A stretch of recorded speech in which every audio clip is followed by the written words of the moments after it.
गति टॉपिक के बारे में अपन पढ़ रहे थे और गति के टाइप्स हम पढ़ चुके थे और नियम पढ़ रहे थे हम, जिसमें फर्स्ट लॉ हमने पढ़ा था, लॉ ऑफ इनर्शिया, जड़त्व का नियम जिसको कहा जाता है।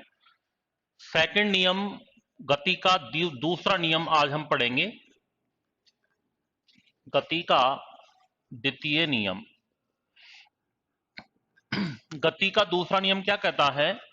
गति के द्वितीय नियम से एक तो F बराबर ma, ये बल का व्यंजक प्राप्त होता है। इस नियम के अनुसार किसी वस्तु पर आरोपित जो बल, जितना फोर्स है, वो फोर्स उस वस्तु के संवेग, मोमेंटम, संवेग परिवर्तन की दर के क्या होता है, समानुपाती होता है। यानी यदि संवेग परिवर्तन दर कम होती है तो बल का मान कम लगता है, संवेग परिवर्तन दर ज्यादा होती है तो बल का मान भी ज्यादा लगता है।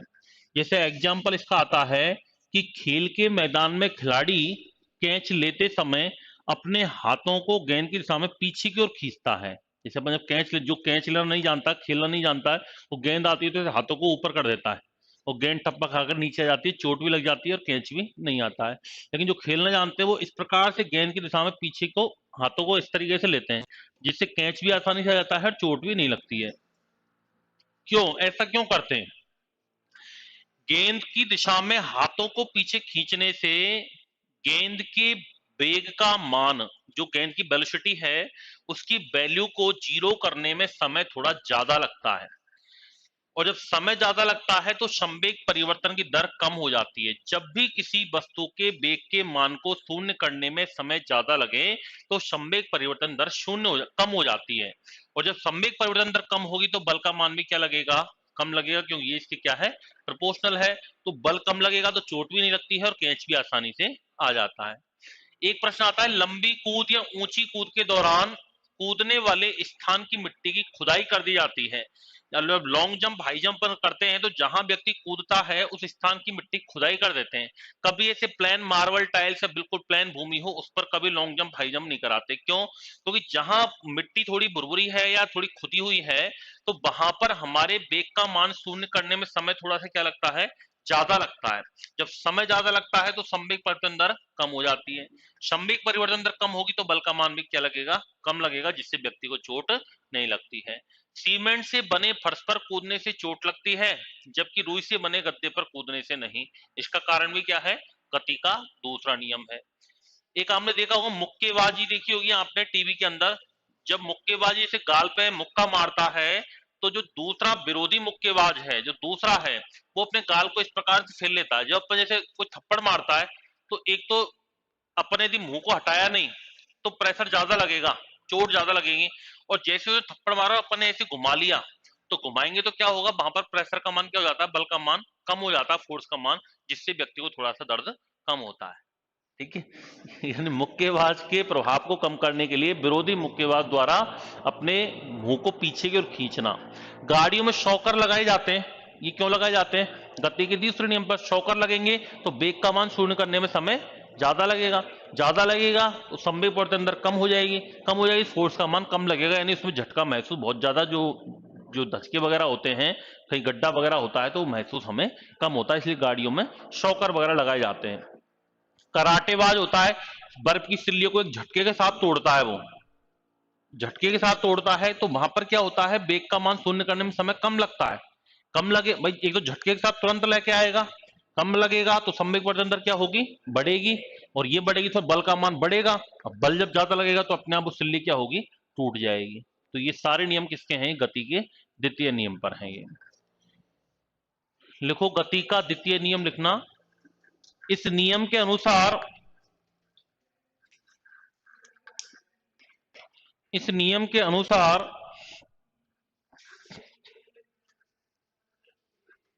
किसी वस्तु पर आरोपित बल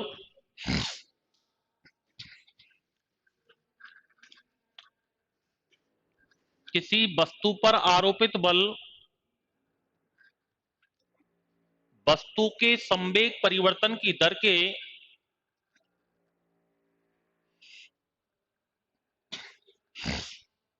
वस्तु के संवेग परिवर्तन की दर के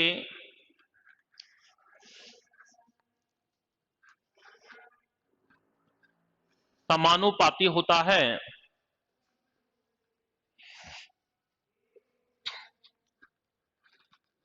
समानुपाती होता है। उदाहरण लिखना।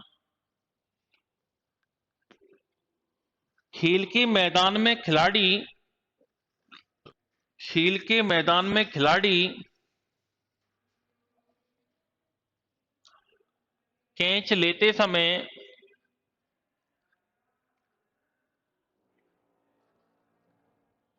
कैच लेते समय अपने हाथों को अपने हाथों को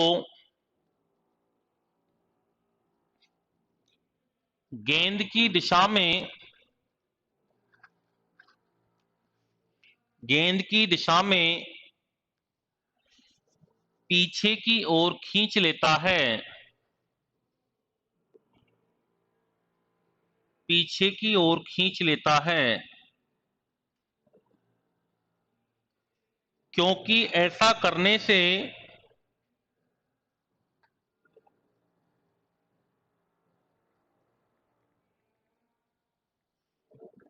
क्योंकि ऐसा करने से गेंद के वेग का मान गेंद के वेग का मान शून्य करने में शून्य करने में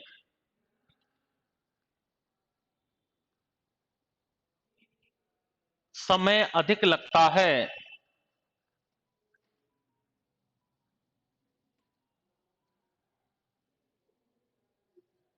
समय अधिक लगता है।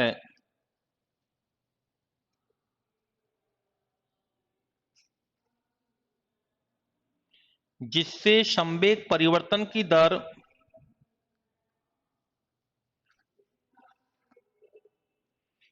जिससे संवेग परिवर्तन की दर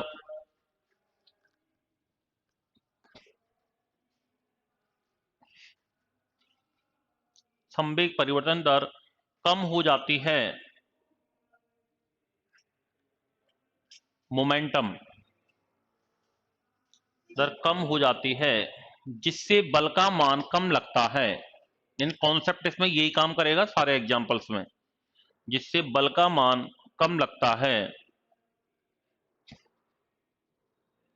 जिससे चोट नहीं लगती है तथा कैच आसानी से आ जाता है।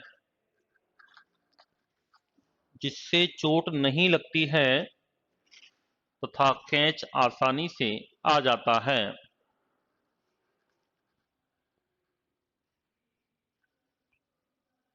दूसरा एग्जांपल लिखना।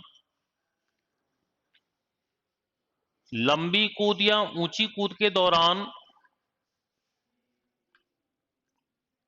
लंबी कूद या ऊंची कूद के दौरान कूदने वाले स्थान की मिट्टी की लंबी कूद या ऊंची कूद के दौरान कूदने वाले स्थान की मिट्टी की खुदाई कर दी जाती है।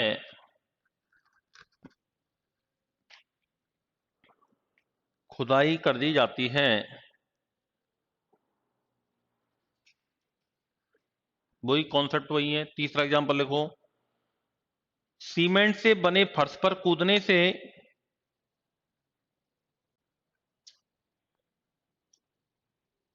सीमेंट से बने फर्श पर कूदने से चोट लगती है। चोट लगती है,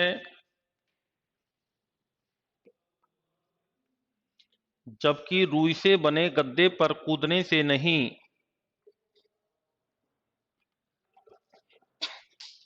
जबकि रुई से बने गद्दे पर कूदने से नहीं।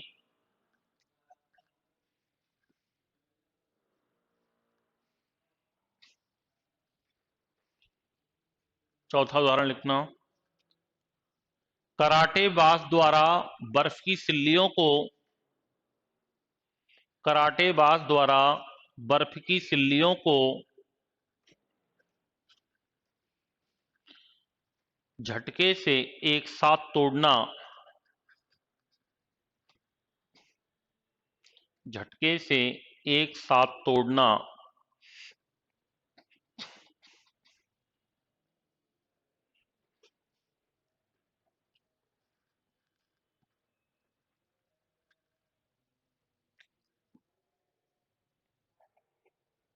अगला पॉइंट लिखो।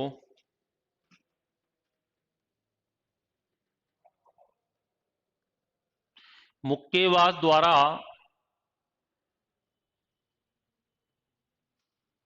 विरोधी मुक्केबाज के प्रभाव को कम करने के लिए, विरोधी मुक्केबाज के प्रभाव को कम करने के लिए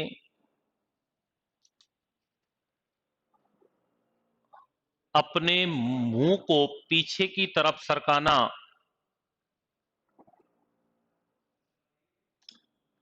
अपने मुंह को पीछे की तरफ सरकाना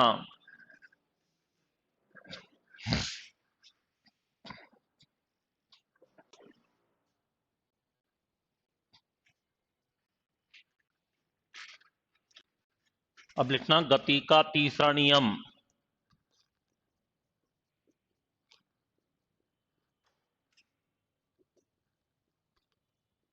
गति का तृतीय नियम, थर्ड लॉ ऑफ मोशन।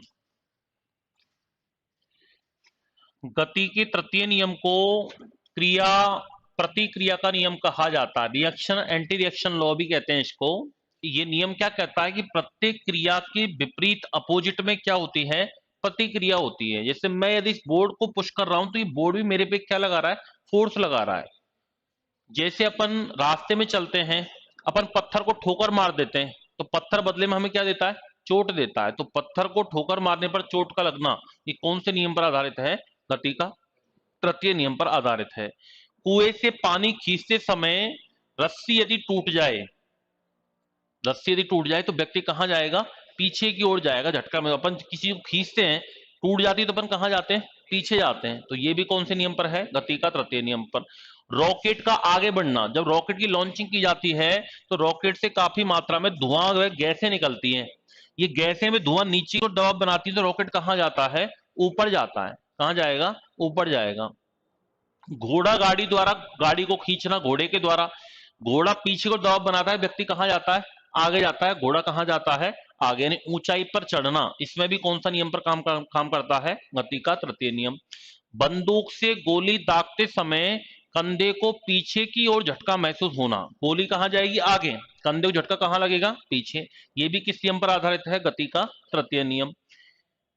नाव से किनारे पर उतरते समय, अपन जैसे किनारे से पानी में अपन आए, नाव में बैठ करके तुरंत अपन जमीन पे पैर रखते हैं तो नाव को पीछे को झटका महसूस लगता है। इसका कारण भी क्या है, गति का तृतीय नियम है। ऊंचाई से कूदने पर चोट का लगना, इसका कारण भी क्या है, गति का तृतीय नियम है। लिखो गति का तृतीय नियम में लिखना, इसे क्रिया प्रतिक्रिया का, इसे क्रिया प्रतिक्रिया का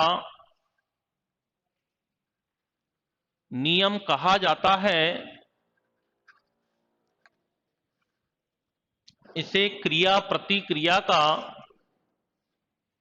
नियम कहा जाता है। अर्थात प्रत्येक क्रिया के विपरीत, अर्थात प्रत्येक क्रिया के विपरीत समान प्रतिक्रिया होती है, समान प्रतिक्रिया होती है। अर्थात प्रत्येक क्रिया के विपरीत समान प्रतिक्रिया होती है।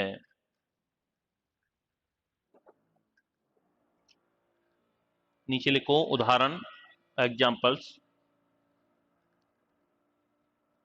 पहला लिखो, नाव से किनारे पर उतरते समय, नाव से किनारे पर उतरते समय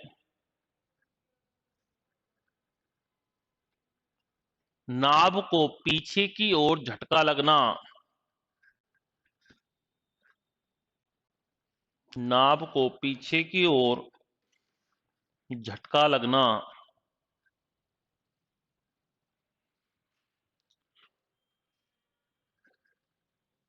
दूसरा एग्जांपल लिखो। बंदूक से गोली दागते समय, बंदूक से गोली दागते समय कंधे को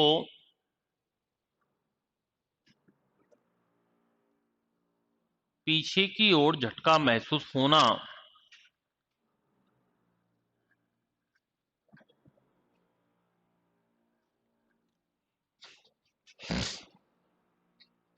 कंधे को पीछे की ओर झटका महसूस होना। तीसरा लिखो, ऊंचाई से कूदने पर चोट का लगना। ऊंचाई से कूदने पर चोट का लगना।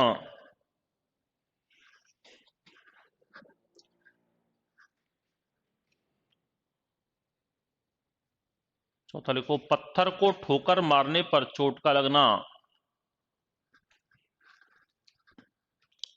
पत्थर को ठोकर मारने पर चोट का लगना।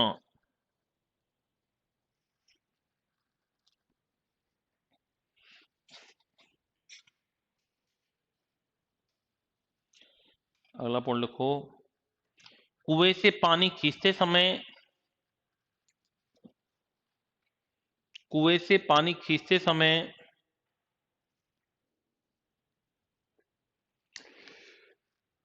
रस्सी के टूट जाने पर, रस्सी के टूट जाने पर व्यक्ति का पीछे की ओर गिरना। व्यक्ति का पीछे की ओर गिरना।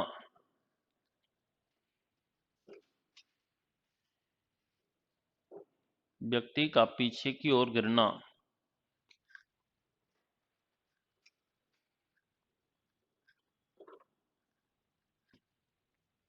तो ये हो गए गति के तीन नियम। प्रथम नियम, द्वितीय नियम, और एक रॉकेट का आगे बढ़ना लिख लिया था क्या? लास्ट लिख लो, रॉकेट का आगे बढ़ना।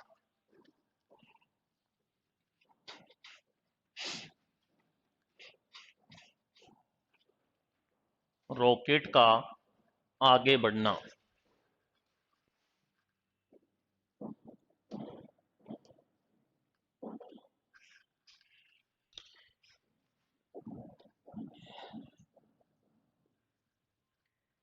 कुछ इक्वेशन और आती हैं, तीन गति की समीकरण। केवल आप इक्वेशन इक्वेशन याद रख लेना, क्योंकि इसमें कोई न्यूमेरिकल तो ऐसा आएगा नहीं आपके, केवल इक्वेशन याद रख लेना। फर्स्ट इक्वेशन तो क्या होती है? b बराबर u प्लस ए टी। द्वितीय समीकरण h बराबर U T plus half A T square. और थर्ड इक्वेशन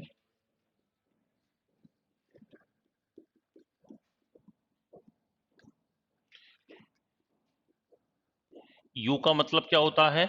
इनिशियल वेलोसिटी, प्रारंभिक वेग।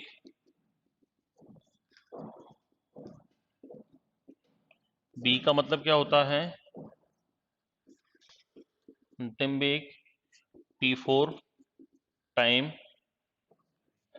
एस दूरी, डिस्टेंस के लिए आता है। और ए एक्सीलरेशन, त्वरण।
3 इक्वेशन आपको याद रखने, फर्स्ट सेकंड थर्ड।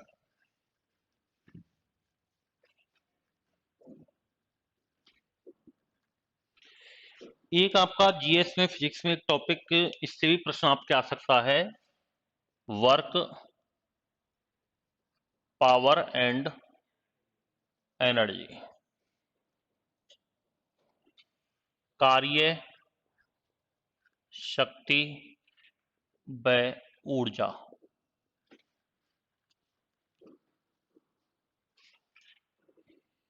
सबसे पहले हम बात करते हैं कार्य का मतलब क्या होता है, वर्क। कार्य शब्द का सामान्य अर्थ तो होता है किसी क्रिया का किया जाना, जैसे चलना, खाना पीना, रोना हंसना, ये सभी क्या है, वर्क हैं। लेकिन फिजिक्स में इसको कार्य नहीं माना जाता है। मैं आपको पढ़ा रहा हूं फिजिक्स के अनुसार, मेरा काम जीरो है, आप पढ़ रहे हो आपका काम जीरो है। मैंने आपके सिर पे 10 किलो का कोई बोझा बांध दिया, मैंने बोला 2 किलोमीटर लेके चलो, ये भी काम क्या है, जीरो है। यानी फिजिक्स में चलना, खाना पीना, रोना हंसना, ये सब काम जीरो है। फिजिक्स में काम का मतलब क्या होता है, कार्य का मतलब क्या होता है कि पहले तो आप किसी वस्तु को बल लगाओ, फोर्स लगाना जरूरी है, और फोर्स के बाद उसमें डिस्प्लेसमेंट का होना भी जरूरी है। जब तक आप उसमें विस्थापन नहीं करोगे, डिस्प्लेस नहीं करोगे उस थिंग को, तब तक आपके द्वारा किया गया कार्य नहीं माना जाएगा। मैं इस दीवार को सुबह से शाम तक बल लगा रहा हूं, और ये तो कल रात तक भी नहीं सरकेगी, यानी मेरे कार्य का मान क्या होगा, यहाँ पर जीरो होगा। क्या होगा, जीरो होगा। यानी जब तक मैं इसमें बल तो लगा रहा हूं, मैं माना बल तो मैं 50 न्यूटन लगा रहा हूं, 1000 न्यूटन लगा रहा हूं, लेकिन मैंने विस्थापन तो क्या किया है इसमें, जीरो किया। जबकि संख्या को जीरो से गुना कर देंगे तो कार्य का मान क्या आएगा, जीरो ही आएगा। यानी इसके डिस्प्लेसमेंट का होना जरूरी है। यानी कार्य का मतलब होता है फिजिक्स में बल इंटू बल की दिशा में विस्थापन, W बराबर FD। जब तक डिस्टेंस डिस्प्लेसमेंट नहीं होगा तब तक कार्य का मान जीरो होगा। बल जिसे कार्य का मतलब होता है बल इंटू बल की दिशा में विस्थापन, या हम लिख सकते हैं W बराबर FD। बल का मतलब क्या होता है, मात्रक बल की यूनिट क्या होती है, न्यूटन। डिस्टेंस का क्या होता है, मीटर। तो कार्य का मात्रक क्या हो गया, न्यूटन इंटू मीटर। लेकिन वर्क के बारे में वैज्ञानिक जेम्स प्रेस्कॉट जूल ने बताया था, इसलिए कार्य का मात्रक एमकेएस सिस्टम के अंदर, एमकेएस पद्धति के अंदर क्या माना जाता है, जूल माना जाता है। एमकेएस का मतलब होता है मीटर किलोग्राम सेकंड, और सीजीएस पद्धति सेंटीमीटर ग्राम सेकंड। सीजीएस पद्धति में कार्य का मान क्या माना जाता है, कार्य का मात्रक क्या माना जाता है, अर्ग। और 1 जूल का मान कितनी, 10 की पावर 7 अर्ग के बराबर होता है। यानी अर्ग भी कार्य का मात्रक है, जूल भी कार्य का मात्रक है, और इस प्रकार से दे दें तो ये भी क्या होगा, कार्य की ही वैल्यू होगी, कार्य का ही यूनिट होता है।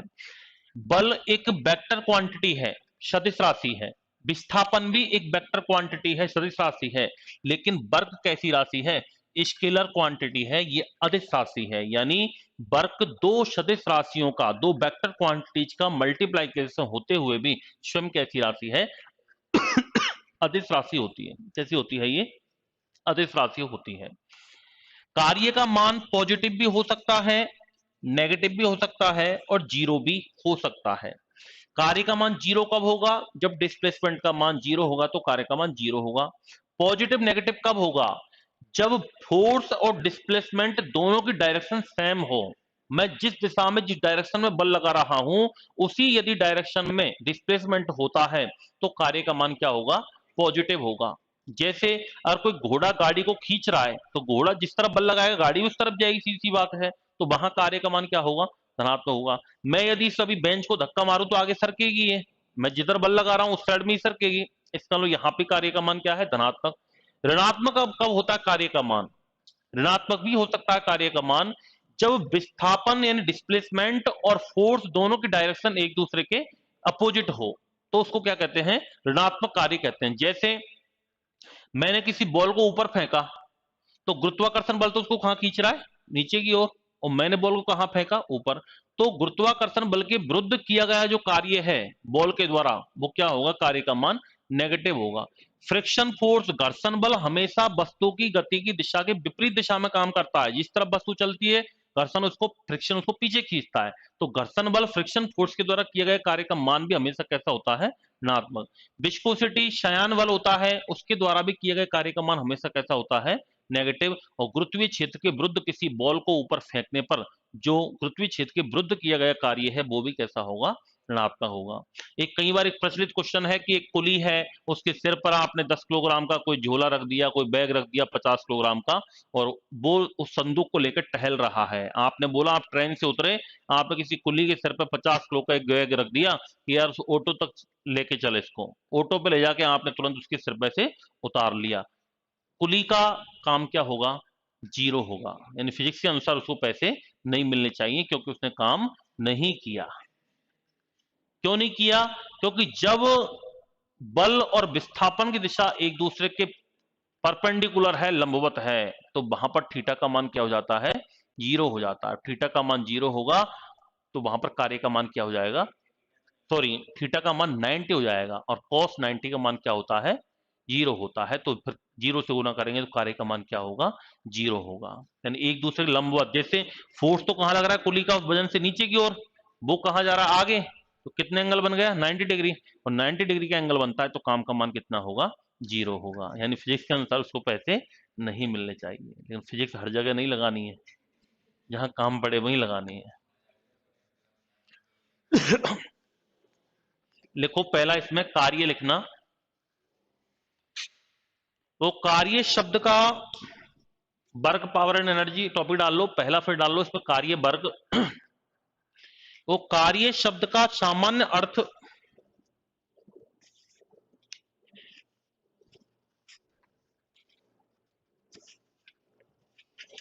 कार्य शब्द का सामान्य अर्थ किसी क्रिया का किया जाना है,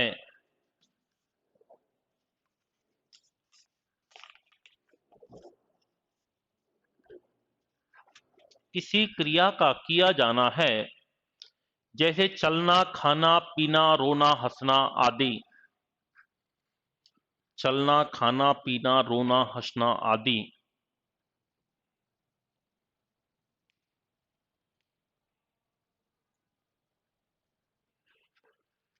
लेकिन भौतिकी में, फिजिक्स में, लेकिन भौतिकी में किसी वस्तु द्वारा किए गए कार्य की माप, किसी वस्तु द्वारा किए गए कार्य की माप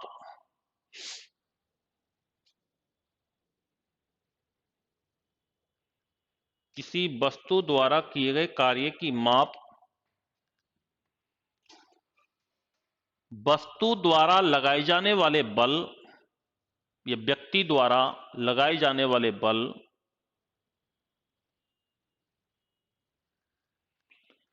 तथा बल की दिशा में विस्थापन के, तथा बल की दिशा में विस्थापन के, बल की दिशा में विस्थापन के गुणनफल के बराबर, गुणनफल के बराबर होता है।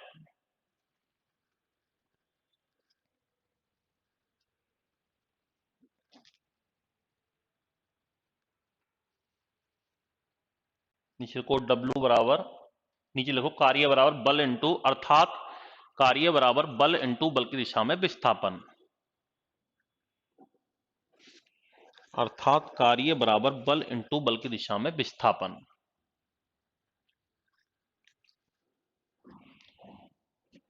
W बराबर FD, बल की यूनिट लिख लेना न्यूटन, और डिस्प्लेसमेंट का मीटर, यानी कार्य का यूनिट हो गई newton into metre.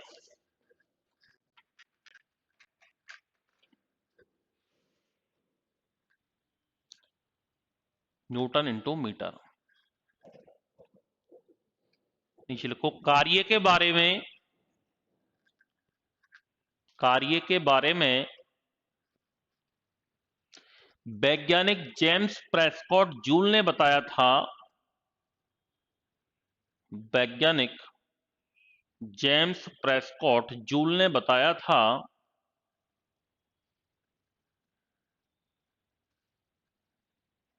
James Prescott joule ने बताया था इसलिए कार्य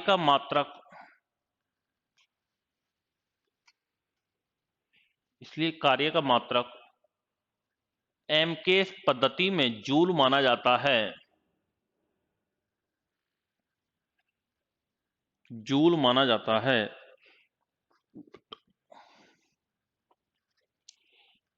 सीजीएस पद्धति में लिख लेना अर्ग।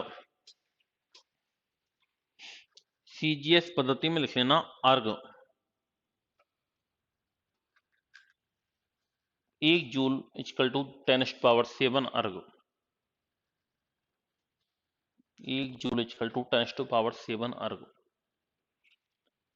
नीचे लिखो, कार्य दो सदिश राशियों का गुणनफल होते हुए भी, कार्य दो सदिश राशियों का वेक्टर क्वांटिटीज, दो सदिश राशियों का गुणनफल होते हुए भी स्वयं अदिश राशि है।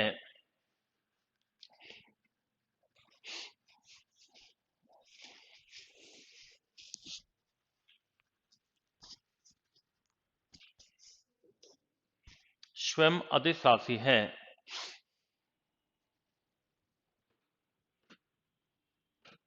स्वयं अदिश राशि है।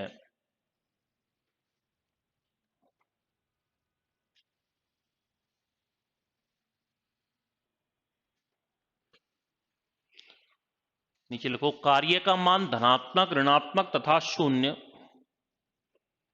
कार्य का मान धनात्मक, ऋणात्मक तथा शून्य तीनों में से कुछ भी हो सकता है।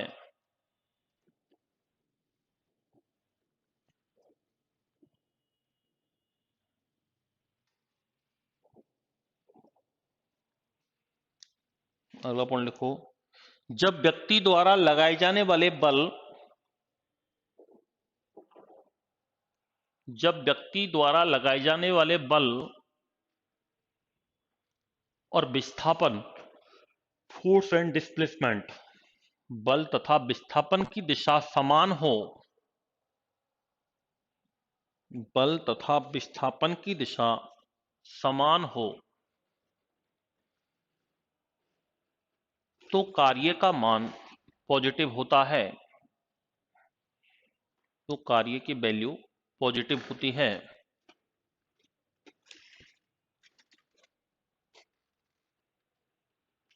जैसे टेबल को धक्का लगाने में किया गया कार्य, टेबल को धक्का लगाने में किया गया कार्य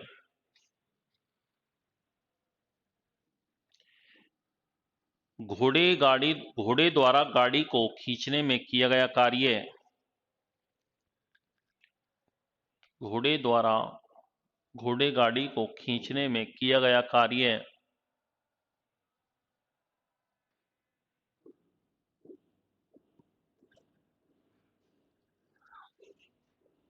नेक्स्ट पॉइंट लिखना, जब व्यक्ति द्वारा लगाए जाने वाले बल, जब व्यक्ति द्वारा लगाए जाने वाले बल तथा विस्थापन की दिशा, तथा विस्थापन की दिशा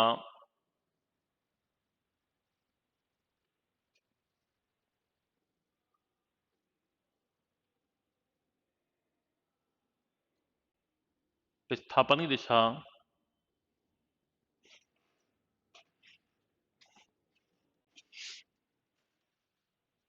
विस्थापन की दिशा एक दूसरे के विपरीत हो, एक दूसरे के विपरीत हो,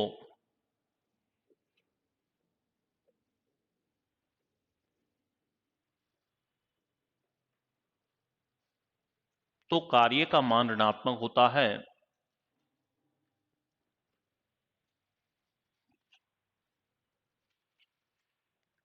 तो कार्य का मान ऋणात्मक होता है।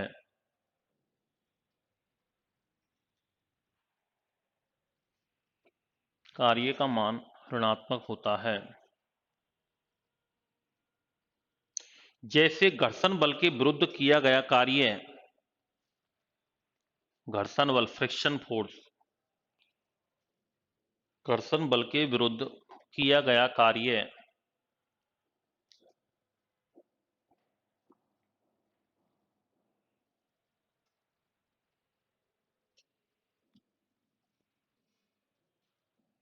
पृथ्वी से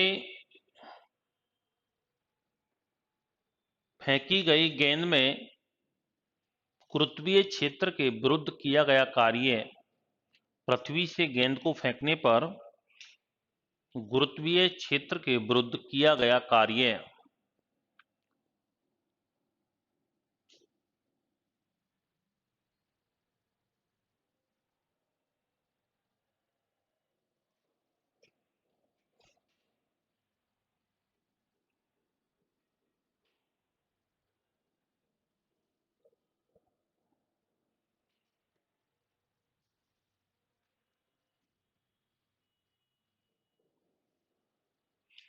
अगला पॉइंट लिखो,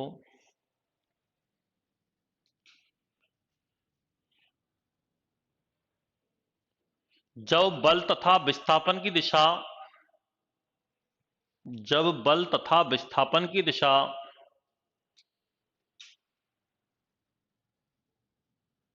एक दूसरे के लंबवत हो, एक दूसरे के लंबवत हो,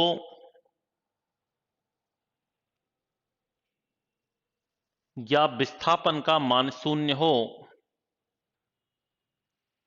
या विस्थापन का मान शून्य हो,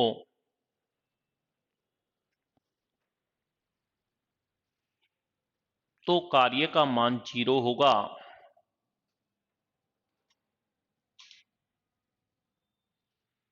तो कार्य का मान 0 होगा। उदाहरण लिखना, एग्जाम्पल, एक कुली अपने सिर पर, एक कुली अपने सिर पर संदूक लेकर टहल रहा है, संदूक लेकर टहल रहा है।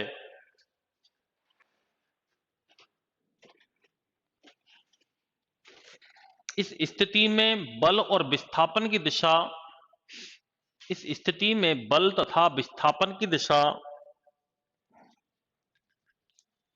एक दूसरे के लंबवत है,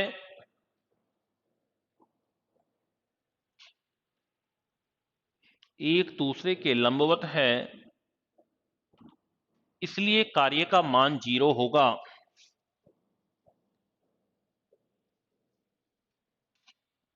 इसलिए कार्य का मान 0 होगा।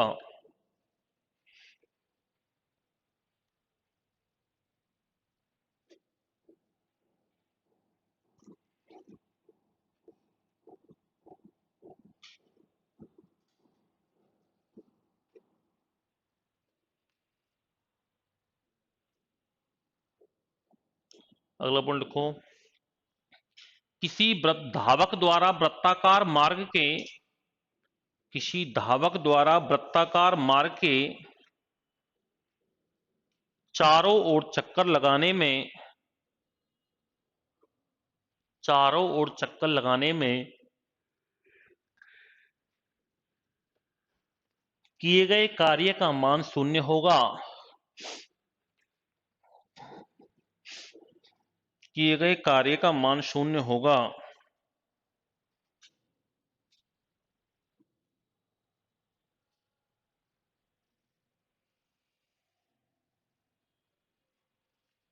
किए गए कार्य का मान 0 होगा, यानी कोई भी, जैसे ये गोलाकार वृत्ताकार पथ है, यहाँ ए बिंदु यहाँ चला, वापस यहीं आ गया, फिर यहीं आ गया, तो कितने भी चक्कर लगा ले कार्य का मान कितना होगा? 0, क्योंकि इसमें विस्थापन क्या है? 0 है। सेकंड लिखो, शक्ति, पावर।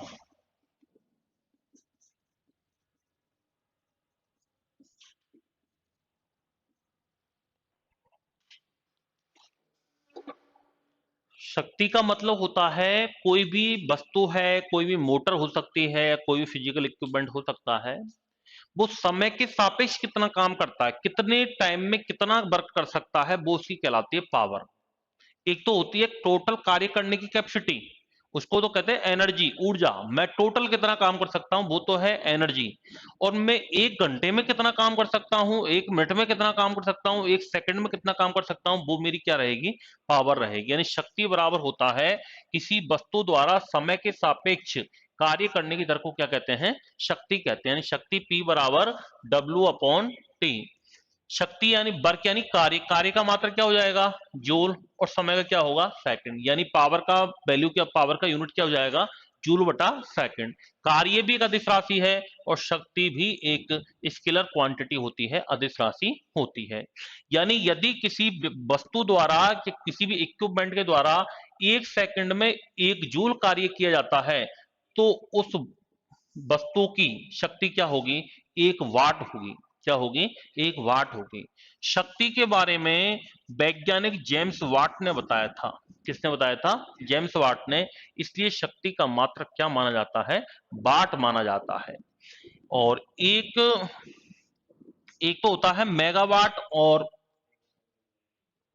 मेगावाट एक तो होता है 10⁻³ जिसको कहते हैं मेगावाट, और एक होता है किलोवाट, सॉरी 10⁻³ को तो कहते हैं किलोवाट, और एक होता है 10⁻6 वाट, इसको कहते हैं मेगावाट। ये किलोवाट मेगावाट ये भी किसके मात्रक हैं, ये सारे शक्ति के ही मात्रक हैं। ये शक्ति का सबसे बड़ा और व्यवहारिक मात्रक होता है अश्व शक्ति, हॉर्स पावर कहते हैं इसको। क्या कहते हैं, हॉर्स पावर। और एक एचपी का मान कितने वाट के बराबर होता है, 746 वाट के बराबर होता है ब्रिटिश पद्धति में। और मीट्रिक पद्धति में होता है लगभग ये 735.5 या लगभग 736 के बराबर होता है। शक्ति कैसी राशि है, ये अदिश राशि है। कैसी राशि है, अदिश राशि होती है। तो शक्ति में लिखना, किसी वस्तु द्वारा समय के सापेक्ष, किसी वस्तु द्वारा समय के सापेक्ष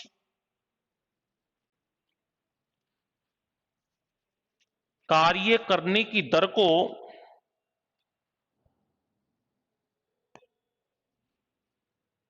कार्य करने की दर को शक्ति कहते हैं।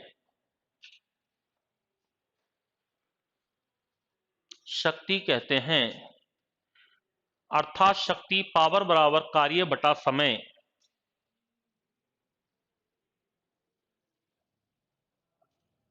P बराबर W/T, शक्ति बराबर कार्य बटा समय।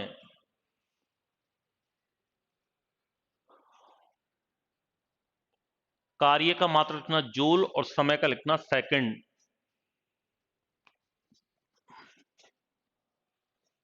को यदि किसी वस्तु द्वारा एक सेकंड में, यदि किसी वस्तु द्वारा एक सेकंड में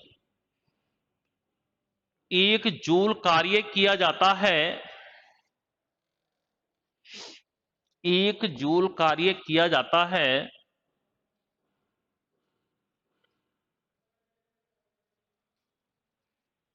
तो उस वस्तु की शक्ति 1 वाट होगी। तो उस वस्तु की शक्ति 1 वाट होगी।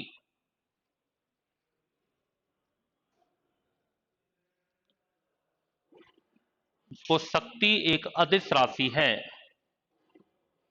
शक्ति एक अदिश राशि है।